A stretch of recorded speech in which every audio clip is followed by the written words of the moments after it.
my bats. That bat here. So, as a jammer, I feel like we all have favorite minigames in Animal Jam, whether it's the horrifying fast food one I forgot the name of, pill bugs, or even just knockoff Connect 4. But for me, the game I like to call my favorite minigame is GemBreaker. In fact, I love it so much that I tend to no-life it. If you happen to see me online, I'm likely in the Pillar Room or Coral Canyons basically begging people to join my matches of GemBreaker. And I know it's like that for a lot of other jammers. GemBreaker has its own niche community inside of the niche Animal Jam community. Personally, I love this game so much. I feel like most minigames on Animal Jam are kind of underrated lately, but there's something really special about this seemingly simple puzzle matching game. Anyways, I'm totally obsessed and honestly play it a lot, but lately I've been wanting to see if there's ways to test my skills, because even though with me playing so much, I feel like I really lose a lot more than I win. My goal with this video is just to see how many matches I could win in 100 games of GemBreaker. I feel like 100 matches would really be able to test my ability. I'd be able to make a pie chart of my wins and losses just about on average. Before I really jump into how we're gonna do all this, I did want to let people know a little bit about how GemBreaker works if you never played it. And if you haven't, I recommend you pause this video now, you Google Animal Jam Classic, you download that shit, and you hop on. Make an account and play this beautiful game for yourself. You will feel changed, your first trick shot you didn't even mean to do. I really think you should play GemBreaker for yourself if you haven't. Anyway, sorry for the tangent. Basically, when you play this game, there's a versus mode and a personal mode. I'm going to be playing the versus mode, where you play against another jammer live, and the first to win 2 matches wins the game overall. The minigame itself consists of matching these gems, which, fun fact, are also the currency of an Animal Jam, and you have to match them into a group of 3 or more. Your goal is to not let the gems hit the bottom of the playing area before your opponent reaches the bottom. Basically, it's the first to not die. Within a match, more gems can spawn on their own. I feel like this is what normally causes me to lose, especially when you're playing someone who really knows what they're doing. A match between 2 experienced players can last pretty long, honestly. It's quite exciting. It feels very high stakes, and now I'm playing on even higher stakes because I really don't want to lose a whole bunch. That's pretty embarrassing. So, 100 matches really is a lot of matches. This really is a lot to watch. I decided to show footage of all of them. This is honestly the most serious video I've tried to make yet. And to make it as clear as possible, I did put a match counter at the top of the screen, and for most of the matches, at the side, you'll be able to see a Google Doc I actually had open to keep track of the wins and losses of the matches. At the end of the video, I will go over my wins and losses and make a pie chart, so that'll just help you keep track of the matches as they're going on. If you don't understand it too well, no problem, because at the end of the video, we're going over it anyways. As the matches go on, I will talk about the general vibes and how it's feeling. I also decided to keep the time at the corner of the screen because it only took me 1 day to do this over a course of hours, and I feel like it just adds more context to the video. Anyways, with that said, let's jump into the matches now, and I will see you more at the end so we could go over it again. I filmed the first few matches a bit differently from how I did the rest of the challenge, and my tab that Animal Jam was on was really tiny on my screen. You guys might not be able to tell the best because I was filming with OBS and I was just filming my tab of Animal Jam, but on my end, it was actually really tiny. I especially wasn't doing the best in the first round. That's right, I lost the first round of the first game of this challenge, but somehow I managed to pull through and not lose quite yet. Remember, losing 1 round doesn't necessarily mean you lose the game, since the first to win 2 rounds is actually who wins. I was really having some trouble with the screen at this point. It was so hard for me. I cannot understate that. It honestly really affected my gameplay. It wasn't the best for me to play this way overall. By the 4th match, I was completely over it, and that's when you see me pull up the Google Doc I was using to track which games I win and which games I lose. I tried to go through a lot of different areas to get matches, especially since I kind of did want to get a more spread out variation of players. I didn't necessarily want to just keep playing the same person over and over unless I found them particularly skilled or hard to play against, because that would really pose a challenge to myself and make this challenge more interesting for you guys. By game 8, I was still on my win streak, and I decided to take this cute little panda up on their rock, paper, scissors game. This ended up being really dumb and funny. I was offing the whole interaction, so I joined their game expecting a normal game. But I really just sat there and they refused to play the whole time. They were just giving me a blank panda stare. Of course, I had to finish the side game, and yes, I won against the husk of a panda I was playing against. I mean, come on, they were even the ones to host the match. Anyways, I continued playing without a worry. However, whatever the panda was must have cursed me. Or I just lost on my own, because by game 10, poetically enough, I lost. My first actual loss. When I tell you the soul-crushing feeling I felt when I realized this could be happening a lot more from now on really got to me. I ended up losing 1 of the matches in round 11. I did win the game, but it really tripped me up. Would I just continue losing now? Did I just have one good winning streak and that's it? Let's continue and see. I should have known 13 would have been unlucky for me, and now I'm just surrounded by losses. I mean, I was kind of expecting this, maybe even a little bit sooner, but getting a 9-game win streak in the beginning really set my expectations kind of through the roof for a moment. I need to level out my head, my expectations, and just really focus. Fun fact, I guess. Well, I don't know. I guess a hypothesis. I'm pretty sure listening to peppy or positive fast-paced music definitely makes you more goated at GemBreaker. A lot of people study classical music. Why would the effect of listening to high-paced or cool music while playing GemBreaker not have the same effect? After a few more wins and definitely some more noticeable losses, I finally hit 20 rounds. In just about an hour of gameplay, I was able to play 20 rounds of GemBreaker with random jammers, and I was loving it. Besides the losses, I was honestly kind of expecting anyways, I was really grateful to all the jammers who joined and played with me so far. Out of the game, it had taken me some time traveling through the world just to get matches, but honestly it wasn't so bad yet, and I was not worn down by the gameplay. I mean, come on, staring at my computer screen for a mere hour? I'm actively spending more time doing that, editing and putting this video together.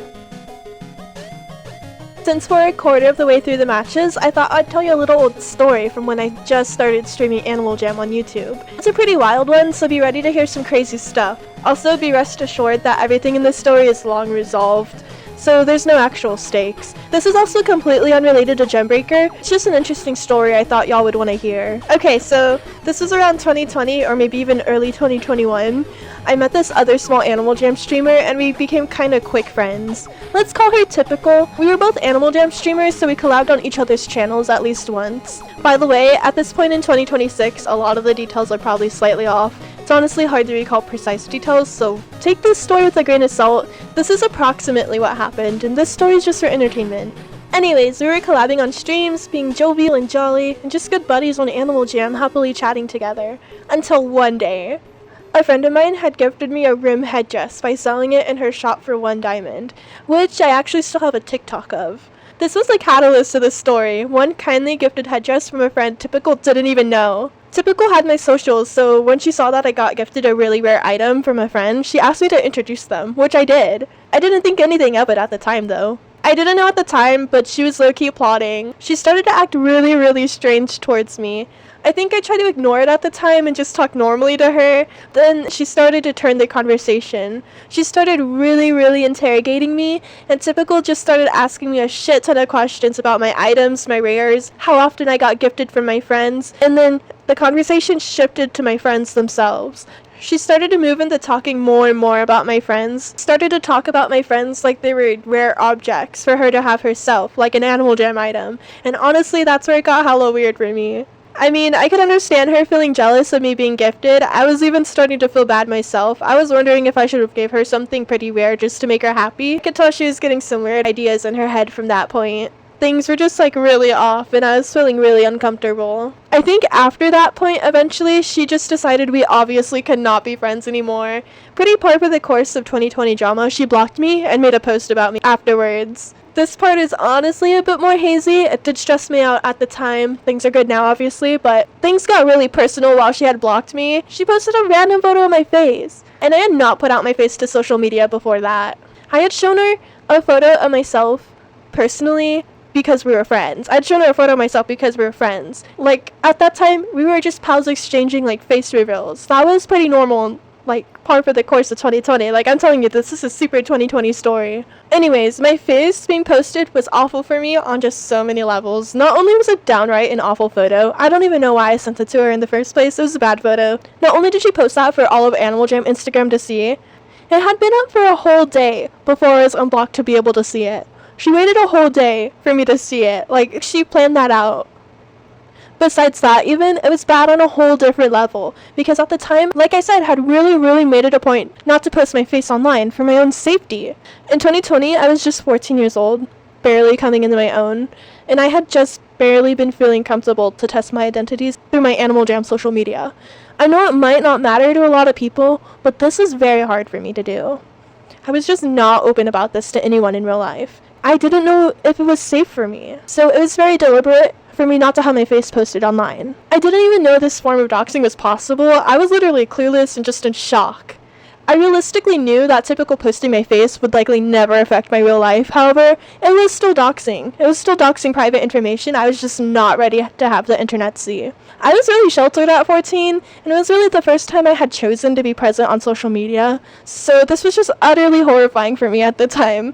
I had no choice but to cry and just Google how to deal with doxing and beg the Animal Jam community for help. Like I said, I didn't even know that that form of doxing was possible. I also didn't know that at the time, Typical had gone to our mutual friends and tried to say that I had scammed her. Yes, she had lied to my friends and said that I scammed her. Literally for no reason. Literally none of my friends believed her.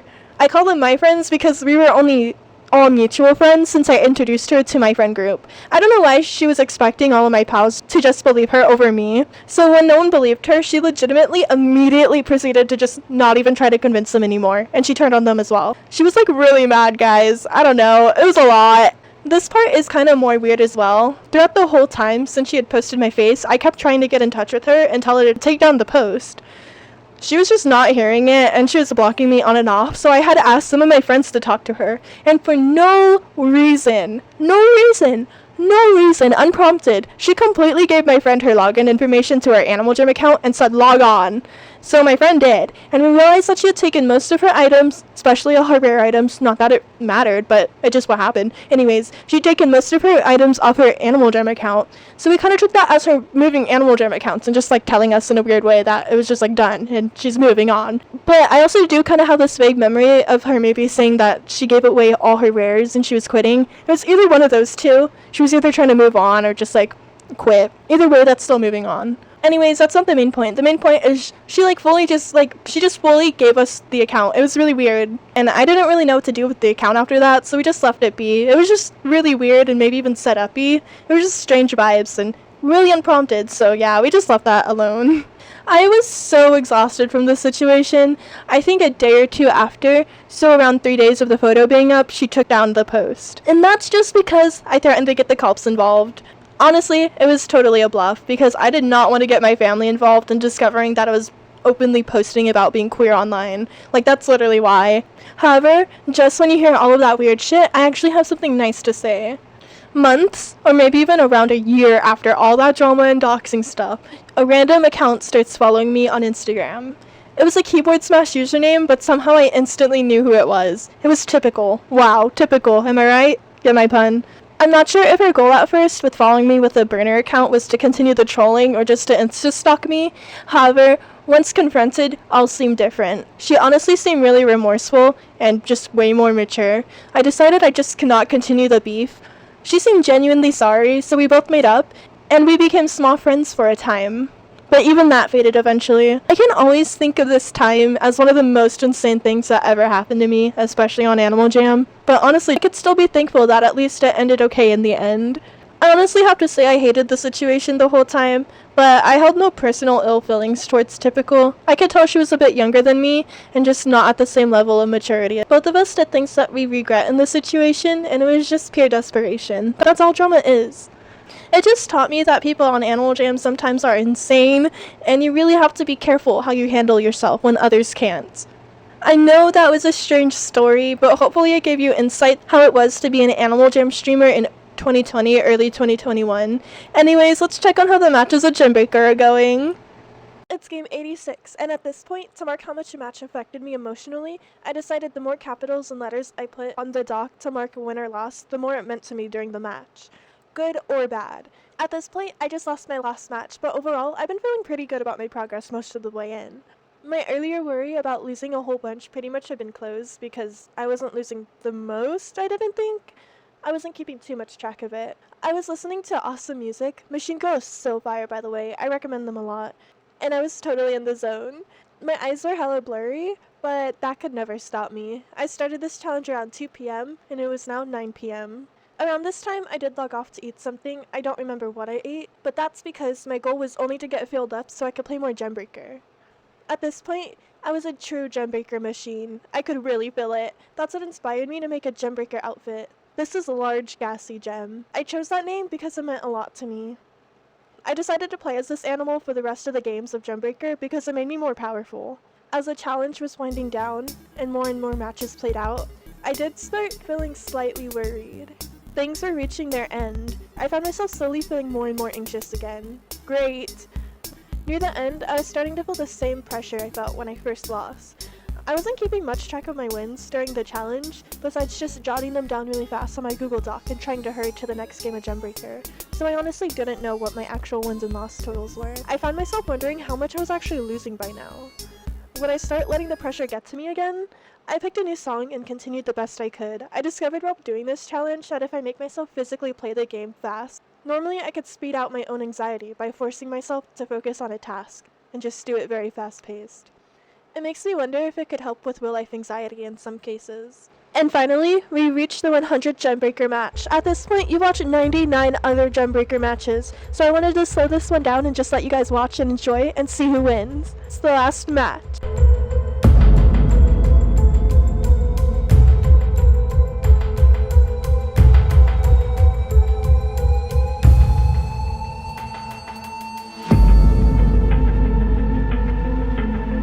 I had won! Oh my gosh, I felt so relieved, and when I looked over at the Google Doc, it actually seemed like I was on another win streak. I decided to total it up on another doc so I could make a pie chart. And as you guys can see, I actually have really interesting results. It turns out I only lose about a quarter of all games in total. However, within those games, I can tend to lose matches, and I think that's what really makes me feel like I was losing more than I was winning before.